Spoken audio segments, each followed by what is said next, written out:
Unicorns, some very intelligent props floating around. Picks and bans, is anyone surprised Power of Evil is not going to get his hands on Cassio? The answer is no.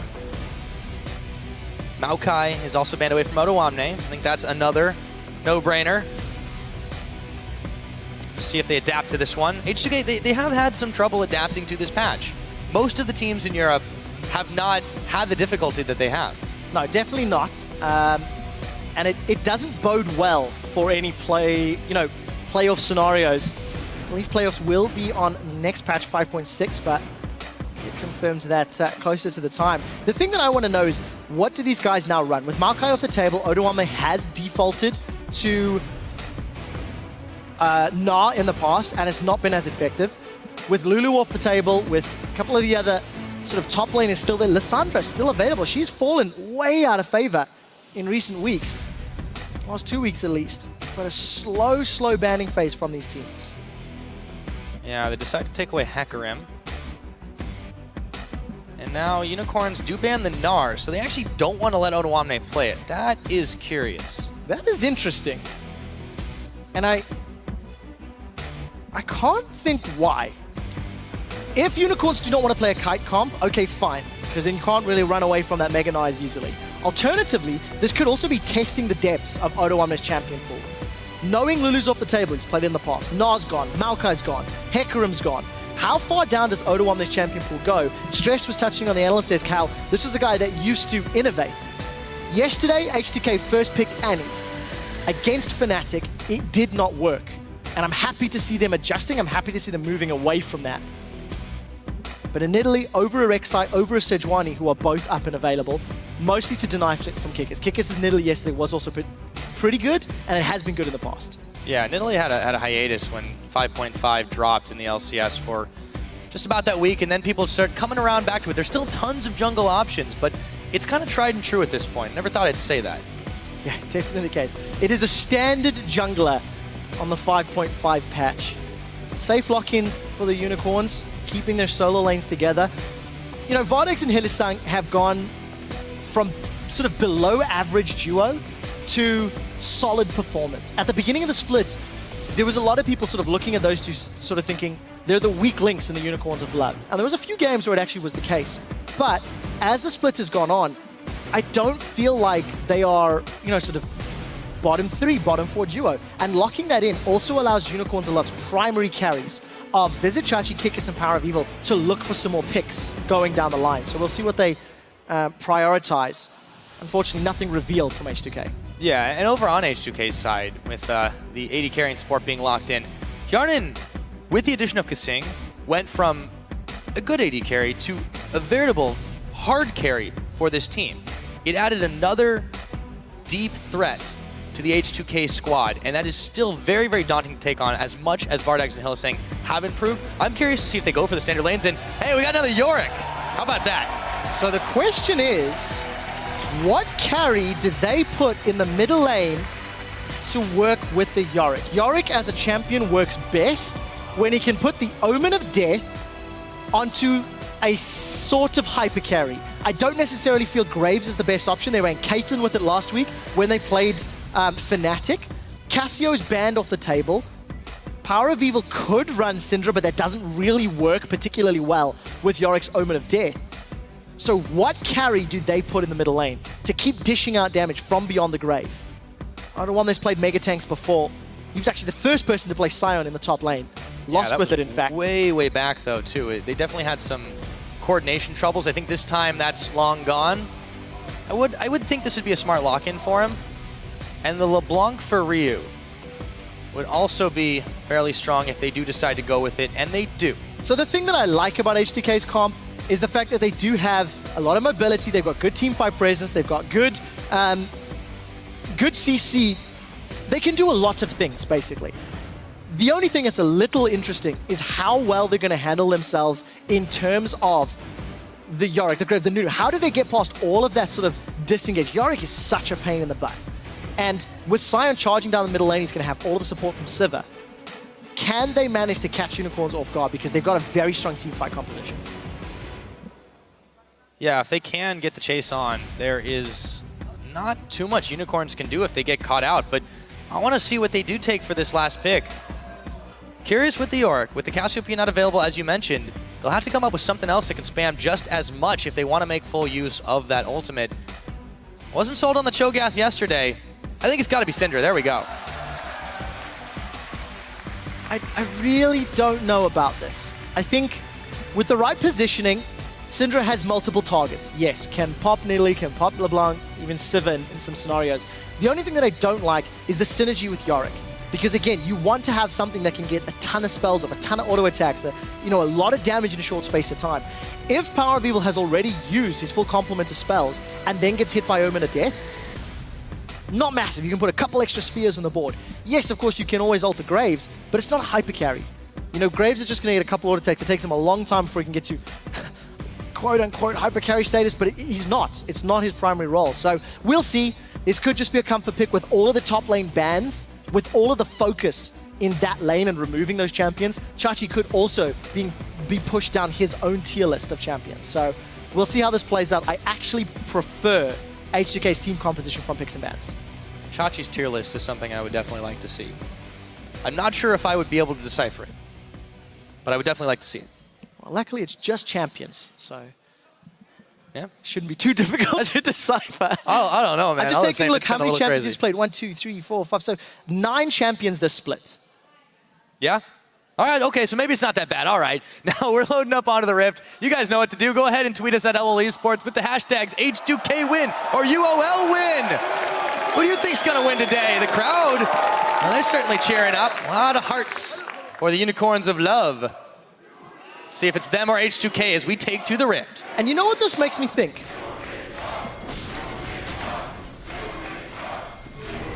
Wow.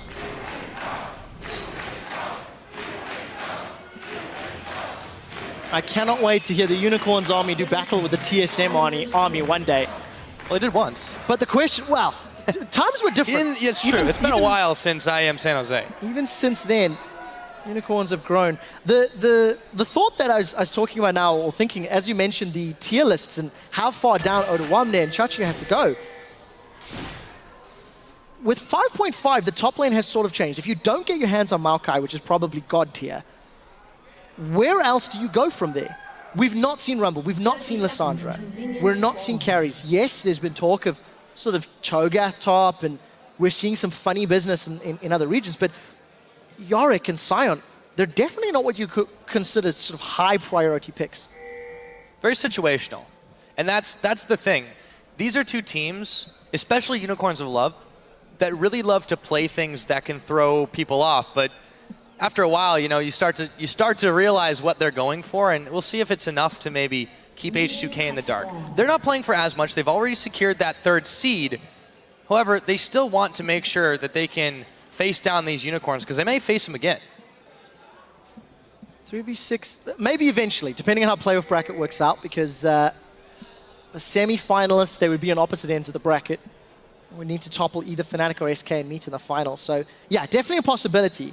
But you look at these two team compositions, and you've got so much more synergy for H2K. Sivir works well with Nidalee and Sion. Flanking from LeBlanc, picks with Thresh, CC. So you contrast that to Unicorns of Love, and you've got Engage from Annie, Disengage from Nunu, single target burst really from Power of Evil, and burst from Graves, with the Yorick to just add on. I want to see how they handle themselves. I want to see what decisions Unicorns make, because there is the potential for them to do well. Because again, they've got that extra life from Moment of Death. They've got so much zoning control and vision control from Anunu. And let's not forget the ghouls as well. Exactly. Can't forget the ghouls.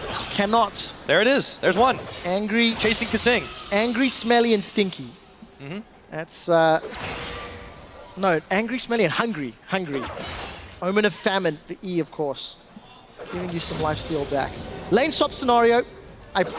Both of these respective top laners are going to do fantastic. Of course, it is 5.5. Sion took a little bit of a hit. He can't just yell at minions all day long and instantly win his lane. And now he's got to use his axe. He's got no tree to cut down this game. He is rocking the Lumberjack. Still hanging out with Lulex for a little while. See what they decide to do. Hopping over into the Dragon Pit. Kikis is Meanwhile, at his blue, H2K is looking to kick this one into high gear, moving into the jungle. Some deep vision down. Kasing, or Hylissang rather, takes a spear. Lulex goes for it. There's a flash. Yarden just moves right on in. But Kikis is there as well. They got to be careful. Meanwhile, Ryu, it's his passive pop, but Power of Evil's rooted in place. Well, 4 versus 3 in that bottom lane. We did see that Lulex was backing away as well as Hylissang. Damn it, it's Yarden. We'll have to see how this works out. So blue buff actually secured by H2K. That's quite smart. The fact that Lulex and Odoamne were able to get to the buff sooner actually means they have now 3 buff kickers. It's not the end of the world. That's a lot of damage onto Vizichachi. And a smart early play. In terms of the lane swap, yes, Chachi's got some farm and some CS, but they've stolen the buff away, and they're going to try control Kikis a little bit. And we'll see whether or not Lulex continues to play that aggressive invade style of jungle play with that Nidalee. We have seen Nidalee's focus on the counter jungling and not necessarily help the team quite as much, but hopefully for H2K that's not the case. Odoamne is going to duel it out with Vardags. He gets the shout on at him. Vardags very, very low as he checked into that brush. Odoamne could pick up first blood here. Is he going to spend his flash? He's going to force Vardags to pop the heal. Summon a heal blown. Odoamne did not want to blow the flash for that one. Playing it very, very smart. Flash auto attack. Always knew summon heal was going to be available, so needed the burst from that shield as well.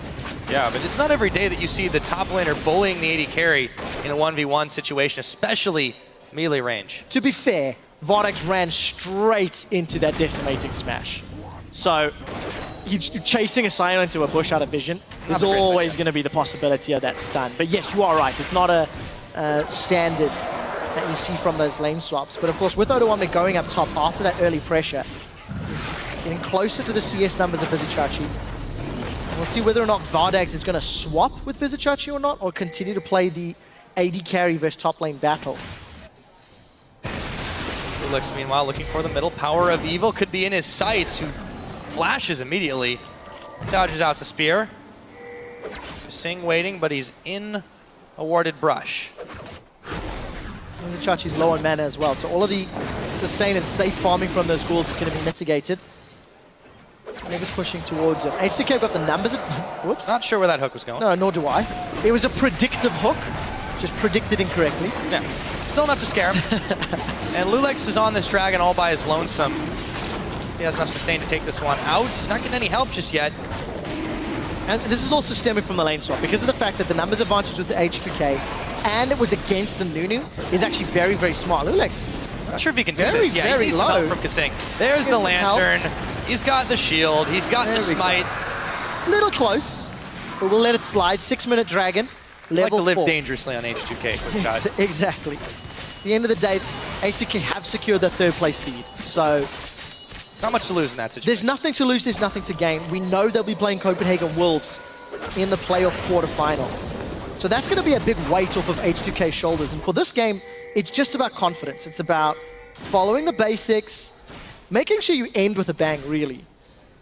And again, I like that dragon play. The lane swap works in their favor. They're punishing a Nunu. You can see Kikis is close by, and Kasing lands the hook. Yeah, but Hylissang is landing the stun. Spell shield on Yarden a little bit late. He gets ignited as well. A lot of fire coming out of that Annie. Kikis is now moving around. Yarden's a little bit low in this one. It could be dangerous is coming to go in. To the lane. Kasing's stunned again. He's going to flay Vizichachi back, but that was the bait. Snowball is on the smite as well. Most exciting gank ever. Ice Blast, Flash, over. Ha ha ha ha ha ha. Odoamne. Oh, charging up Vardags. Oh!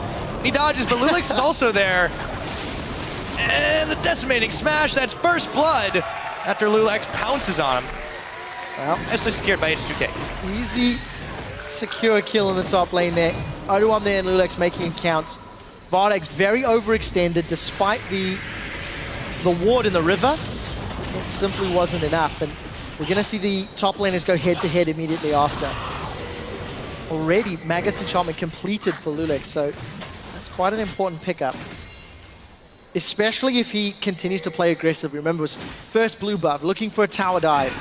Got the gank up top. Yes, you are against the Nunu, so Nunu's never going to have the same level of ganking presence. but Kikis has not really had any sort of controlling impact yet. Lost the first dragon. Will need to make up for some early disadvantages that H2K put on the board. Yeah, I gotta hand it to Lulex for creating the counter jungle pressure and also being where he needs to, utilizing his mobility. And with the early Magus enchant, being able to rove around the map, it's gonna prompt UOL to swap back after that. You saw the teleport from Visit Chachi, so we're back to the standard lanes, and the Lantern fake will be enough for Vardags and Hillisang to back off. Yeah, nice psychological play from Kasing. The one thing you've also got to touch on is, as a team, H2K have traditionally been around even at 10 minutes in gold. And what H2K do is between 10 and 20 minutes, they take a bunch of towers and they accelerate their gold lead. It's something that has happened for the last 10, 12 games when they've been in that very big winning streak. And as we're approaching the 10-minute mark, thanks to the kill, thanks to some sizable CS advantages in the mid and the AD carry lane, Unicorns are falling behind in global gold. So strong start to this matchup, and you've got all of the innate synergy that H2K have with their team composition. There's the first tower. Yeah, because they keep pulling that trick. And not only that, you get to think they had the first dragon as well, which wasn't spotted by Unicorns. They just not been able to trade effectively. You can see the item differential that he carries. Yarnin on the BF sword, and now there's a flash in for Hillisang. They've caught Kasink, and they blow him up. He's trying to make his escape after On the Hunt is popped. Absolute Zero will be enough to take him down. Yarnin now fired down, but in comes Lulex, in comes W9D2G5. They're gonna answer and get something back for it as well. Yarnin, so out of that catch on Kasing, H2K net 2 more. Lulex in the right place at the right time. Teleport advantage was in favor of W9D2G5. A few minutes ago, you saw Visit Chachi TPing to the top lane after Vardags died. Because the TP was not available, H2K always had the numbers advantage, and that allowed them just to secure an easy 2-for-1 trade, I believe that was at the end. And they secured that tower, so a very smart play. And what we were saying moments before is just how you've got all this natural synergy on the H2K team comp. Once they do group, they can find picks, they can team fight. They've got a front line, they've got assassins. So for Unicorns, they have to disrupt that power play. They need to find some towers, they need to get Power of Evil into a place where he can pop people. He needs to destroy a Ryu or a Hyonin, or a Lulex, one of the three. He'll be happy, and he's gonna have Omen of Death to do it. But if he doesn't, it's very scary.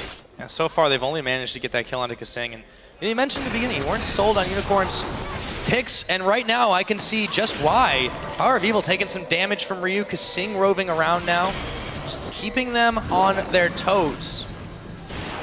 You've also got to remember, Unicorns of Love opted into the lane swap. They opted into the lane swap of Chachi plus Hillisang bottom. They left Vardags top against W9D2G5. And that lane swap has not worked out really at all. Chachi's been hoovering up the farm fairly well, but you're right, that's at the cost of having their duo lane just not really get too far ahead. Again, the item difference is fairly big. Sharnin has just been out farming by 20 right now on Vardags. Of course, we already saw the BF sword, also now a pickaxe advantage because Vardags has not been able to back and spend his gold. And then, of course, you look at what Ryu's been doing, Power of Evil in the mid. It's been a little more quiet on that front, but he's creeping ahead as well. So Unicorns don't have an advantage in any of these lanes. No, definitely not. We did see a pretty early gank from Lulex onto Power of Evil, which cost his flash, and I think that's why the CS is down. But Ryu's jumped on PoE. Yes, he has. Ryu, though, he's going way low. Minions. He gets the level up, but he goes down. The minions assist, and they trade in the mid. We said it was quiet, and then it changes as soon as it happens. Now W9D2G5. Can he get out? No, he can't. He's stopped by the Tibbers. He flashes away from the Absolute Zero, but they blow him up anyways. And Zombie Scion back from the dead, trying to pick up some Tibbers farm. So good gank here from the Unicorns of Love.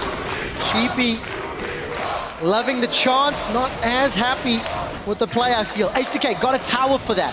So yes, they exchanged kills in the mid lane, but H2K managed to get a tower at top. And it looks like the Unicorns have got their hands on their first dragon of the game. We need to look bottom whether or not Vardags can take that tower, because that would end up making an advantage to UOL, but they're still playing from behind. Yes, they are. They definitely need these to get back into this one. The dragon should go over to them. Got a little bit close, but H2K weren't able to get there in time. Vardags still firing on this tower, but he's got to back off. The threat of H2K coming and collapsing is just getting a little too real. He'd already overextended previously. It might be a little late, actually. He's pincered. Dang. Vardags is gone. Yep, goodbye. Ryu slaps him down. doesn't get the tower. They do get the dragon. Not the worst scenario for them, but H2K still playing with a fairly sizable, and now extended gold lead. Yeah, definitely the case. You can, again, just highlight the fact that H2K have been in control since minute 1. They stole the blue buff, they got the first dragon down, pushed the first tower down. You keep looking at these item differences. With the exception of O2 in the top lane, almost everything is slightly in favor of H2K. 15 CS in the mid lane, 40 CS on the AD carries. You've got Magus Enchantment plus Catalyst for Lulex, and Kikis, of course, because he had to pick up that Sidestone early, means he hasn't even completed his Cinderhulk. So Unicorn's playing with a 3 and a bit thousand gold deficit. It's going to be a difficult climb back. And H2K is storming middle. Yeah, Unicorns just don't want to try and take any skirmishes, and that's why, because they're just down so much gold. It's translated directly to these items. H2K know this, and they're just pushing their edge, trying to grab picks wherever they can. Ryu moves in on Visit Shot. She can't connect enough damage, and he'll back away. Still, H2K continuing the siege now. They've got the 2 towers to none of Unicorns. See if they can grab more here. Kasing, Lulex, both caught up. There's a chance. There's a Timbers down. There's an Unleashed Power. Kasing with the box trying to make his escape. But Lulex is already gone. A little bit overeager from H2K. They're punished for being inside the Unicorn's jungle. Power of Evil pounces with his signature Syndra, blowing up Lulex. Now, can they get the tower? Using Timbers to tank it up. Hyunan's got decent wave clear, and there's some support coming from the mid lane. A little bit late from Ryu, but he will be here in time, and he's got his sight set. Fire Hillisang. Oop. Yep, you called it. Now Hjarnan's on the hunt, and in comes O2. VODS narrowly dodges that one, but he can't. Yes, he can. What am I talking about? He's got a flash. But still, you don't want to have to burn that for just a Scion Q. H2K, once again, punishing the position of the Unicorns. So they end up trading kills. Remember, Lulex died previously. Unicorns got a lot of damage on that middle tower before H2K responded. Teleports are available for both top laners.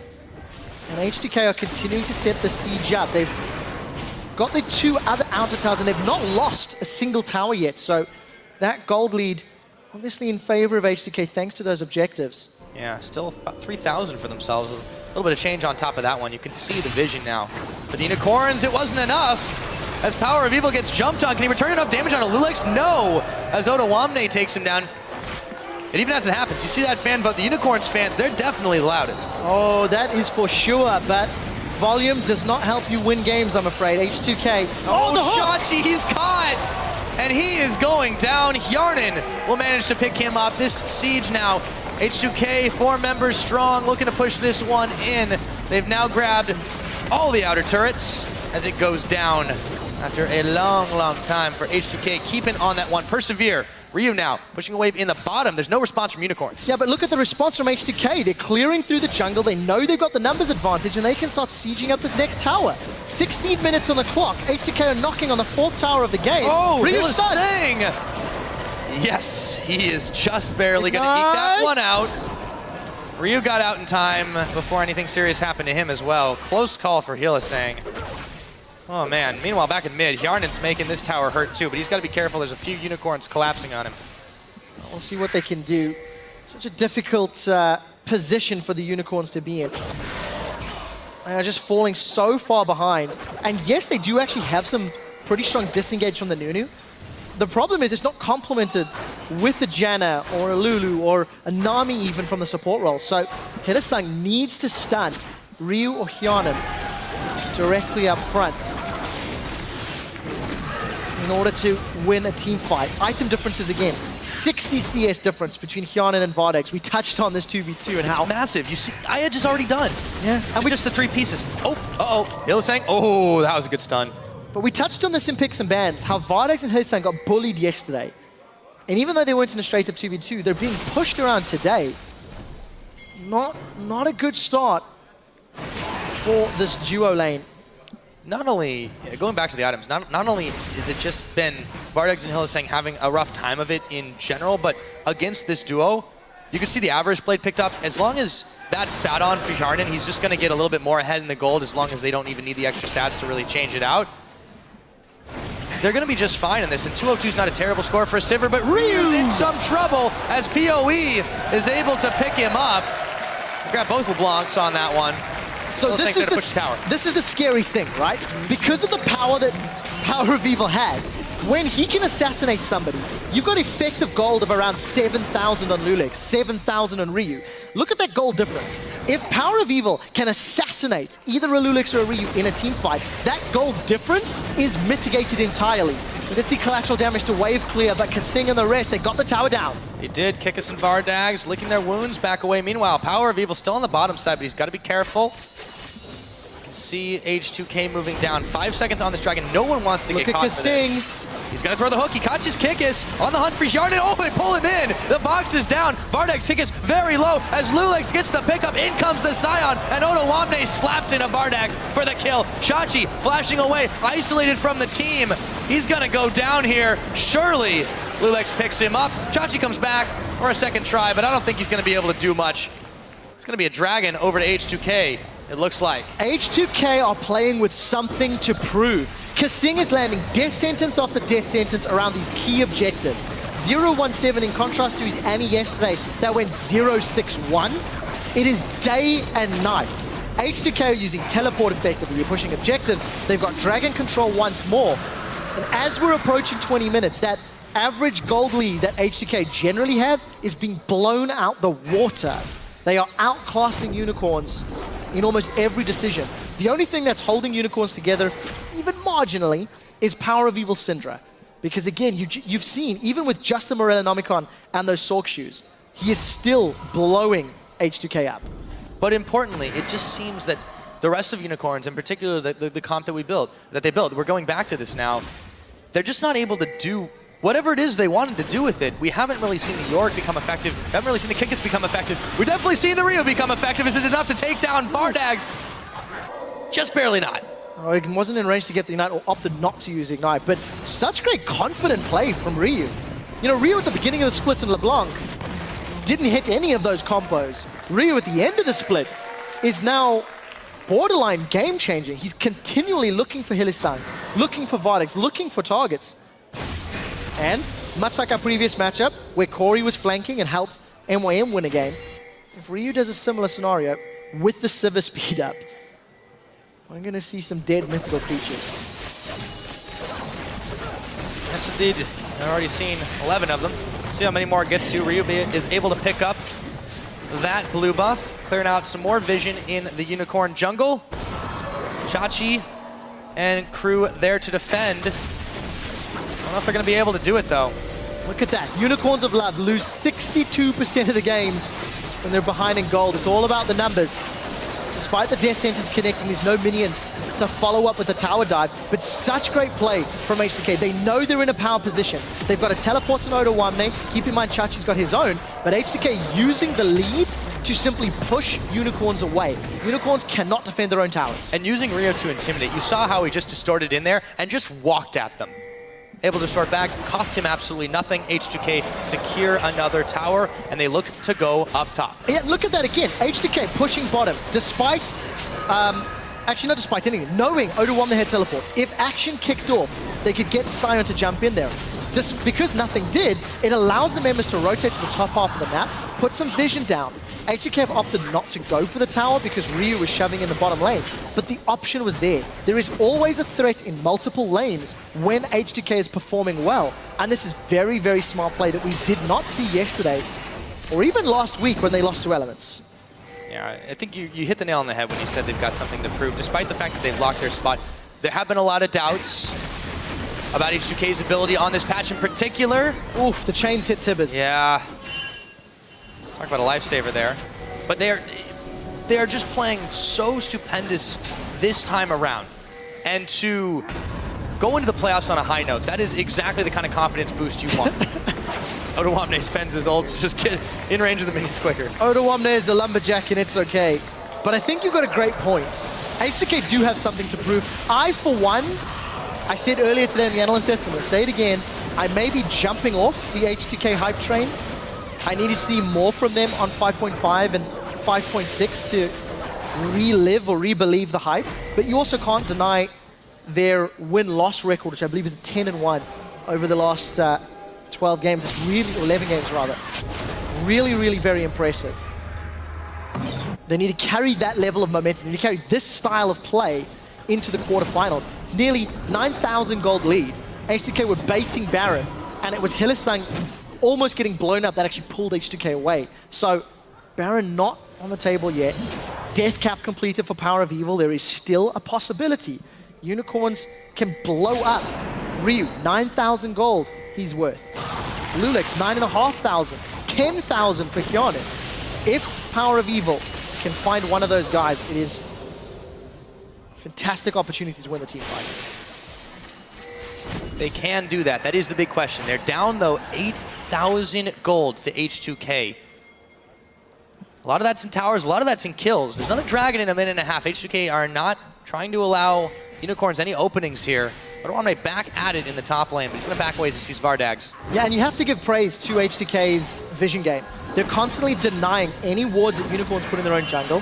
H2K are playing very aggressively around the buffs, and the way they've been poising around Baron, knowing they've got a LeBlanc and a Thresh that you have to engage into, H2K playing the Baron game. Ryu, he wants Chachi. He always wants something, and Chachi's caught in the chains, forced to flash into his team. Again, for the cost of a few spells from Ryu. And going back to him, this is a player who bounced around a fair amount after his OGN days, and now he's starting to look like the Ryu, maybe not quite back to that legendary level that he was, but he's getting a lot closer than what everyone saw of him even early on in this split. Yes, I completely agree. And it's what H2K needed.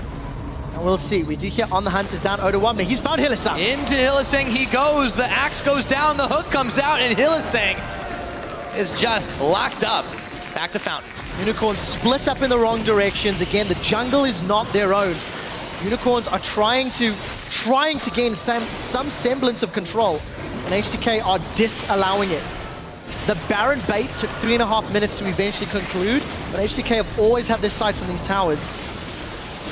And again, while the top are grouped and pushing, look at Ryu.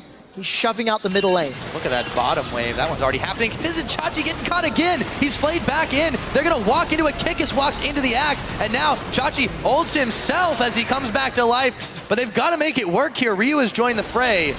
Unicorns are just not playing together right now. And Ryu's just waiting for the opportunity, but he dashes out. Stood right on a ward, manages to get away. Lulix has found Kikis. Yeah, Kikis is going to burn his flash. There's a spear. Nearly takes him down. Oh boy, that could have been a lot worse for the Unicorns. That chunk is so important. If H2K commit to this Baron, you know Kikis is 1.5 miles away. He needs to go back to the fountain and regen. Look at the rest of UOL. They're trying to get in range. Flash and Tibbers is available for Hylissang if they want to commit, as is Flash and Unleashed Power from Power of Evil. But are they going to be able to do it? Will they take the opportunity? It's too late. Baron is down. And H2K have come up with another big objective on the map. 11,000 lead ahead. Baron, 2 dragons. This might be a consolation drake here for Unicorns. They can even get it. Ryu's still here. I think they got the numbers to pull this one off. He's not going to try anything that crazy. Ryu may look for some stragglers, anyone hanging around the side, but you can see Power of Evil chilling in that banana bush. If Ryu had walked through the river, Power of Evil would have popped him, but all of that vision and the Baron buff should actually allow Ryu and the rest of H2K to finally get this inner tower. It's taken a little while. There's no one from Unicorns to support, nor is there a teleport available for Chachi. And with all the vision, Ryu's just going to be uncontested in this top lane. Such smart play. See, this was the team that was the best in Europe. This was the H2K for the last 3 or 4 weeks that had the winning record, that was taking down the Giants. But for some reason, they went away for a few games. You could call it patch jitters, but whatever the reason, H2K, they're proving that they're back here just in time for the playoffs to begin. Unicorns, unfortunately, they met the H2K that had their eyes set on finishing this one strong. Big spear. Massive spear, but look at this. 1-3-1 push. 10,000 gold lead, 12, wow, even more, with Baron buff.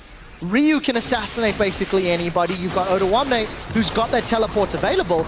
Unicorns of Love cannot fight a 5v5. They sure as hell can't fight a 3v3 or a 1v1 because they're just outclassed and out-itemized. Yeah, look at how low that tower was taken. Meanwhile, but look middle. Advantage to grab the one in the mid. So they got something out of it. Even so, Odoame's still on the bottom. Hillsing, he's caught Lulex up. Can they get him out of there? He's going to be able to hop his way out. Didn't even need the lantern. Now there's a Tibbers down. Yeah, Flash Tibbers. The No engage flash, from yeah. Unicorns is not there. It's all going to be on Power of Evil to land a stun. H2K, really rudimentary siege. Using Baron buff the way it was intended. Very, very smart, methodical play from them. They grab themselves an inhibitor. Unicorns of Love base. Down as It's well. in shambles as Odoamne moves his way to the bottom inhibitor. Unicorns, they're not able to defend this one up in the top either. H2K, they're running, they're taking everything. They've been forced back for the moment, but they'll be back and in greater number. Yeah, definitely the case. Look at Lulex. He's pulling aggro in the middle. Odoamne sieging the inhibitor on the bottom. Unicorns have got so many threads they're trying to hold on to. It is just coming apart at the seams. Inhibitor number 2, is it going to drop? Finally it drops. Odoamne takes the axe to it. Inhibitor number 3 is going down. Missing flash for and that. in comes Odoamne. Visit Chachi's going to be picked off here. This could be the final fight of the game as he comes back to life for a brief time. But none of the other Unicorns are following him in there, and he'll go down. Back to the grave. VODS has already been there for a little bit. H2K showing no signs of letting up. The Super Minions are going to start streaming into the base soon, but they're not going to wait for it. Hillsing trying to get the stun off. He eats a whole lot of damage off the back of it. Nexus turret starting to be fired down. Odoamne gets the stun onto Kikis. The Minions are in. This looks like this is going to be H2K polishing this one off unless Unicorns of Love can do a miraculous save. Kikis with the absolute 0. It won't be enough. It gets interrupted at the end. The Nexus is now bare. Kikis is caught up, the box is down. H2K just never ran out of steam, and they're firing it down unless the Unicorns can push them back. I don't think they can, but they're going to do the best. Super Minions pouring through all 3 lanes. Baron buff is worn off, and Unicorns, they're trying to do a defense, but it might not be enough. Oh, Hillsing's caught. Kasing picks it up. Visit Chachi moving back out of the way, but Yarnan still wants to pick him up, manages to grab it as Unicorns try for a last desperate move. They are just getting melted. Unleash the power on Odoamne, but he'll be back for a moment. Power of Evil back to Fountain, but there's no one here to defend the game. 30.5 minutes in, H2K, they've cemented their spot, but they're gonna take down the Unicorns too. H2K did what the 2 Unicorns, what Fnatic were unable to do. Kill the Nexus. And very, very importantly, removes the possibility of a tiebreaker for the Unicorns of Love. We have that now cemented. H2K end on a high note with this regular season of the Spring Split. Much relief, even if they weren't playing for any seeding. Very happy with how that turned out. Sheepy's face said it all. Really, really did. All smiles for H2K, and Unicorns don't seem in the worst of spirits. They finished 5th in the Spring Split. Gambit will have the higher seed in their quarterfinal. And for H2K, you know, it's a glimpse of how good they can be. This is just the play. It took about 4 minutes after securing Baron to finish the game out. They had every inhibitor, every turret on the Nexus. They won the team fight. Just very, very smart heads-up play when H2K are ahead. Yeah, really can't take anything away from them that game. Super methodical, super intelligent. They didn't give anything up, and Unicorns weren't able to execute on their usual chaotic playstyle. Massive, massive questions for the Unicorns of Love, starting with the draft. Don't really like the Cho'Gath yesterday. Maybe it was playstyle that cost them. That could be up for debate. Today's composition, even more confusing. The Yorick barely ulted anyone but himself. Correct. 0-5-1 for Vizichachi. And the bigger question for me, how is VODS going to bounce back? He struggled yesterday against Freeze. He struggled even more today against Yarnan. In a 30-minute game, only 186 CS, 1-6-2. Now again, H2K got ahead early. They pressed that advantage. He was never given a chance. So I think a lot of the praise goes to H2K. But you cannot deny the fact that in 30 minutes, that is not a performance you need from an AD carry to be able to carry. It's very true. And it's so hard to pin the Unicorns down. I mean, one game they just looked miraculous. The next, they didn't look terrible this game by any measure, but they just weren't allowed any in, and they just got systematically beat down. Yeah. It was a for sure lockup. But, you know, and that's the thing about the Unicorns. You can never really predict which one is going to show up on a given day. And we saw that in the graph yesterday, just up and down, consistently inconsistent. Yeah, definitely the case. Yeah. Now, with that loss, as we mentioned, the Unicorns of Love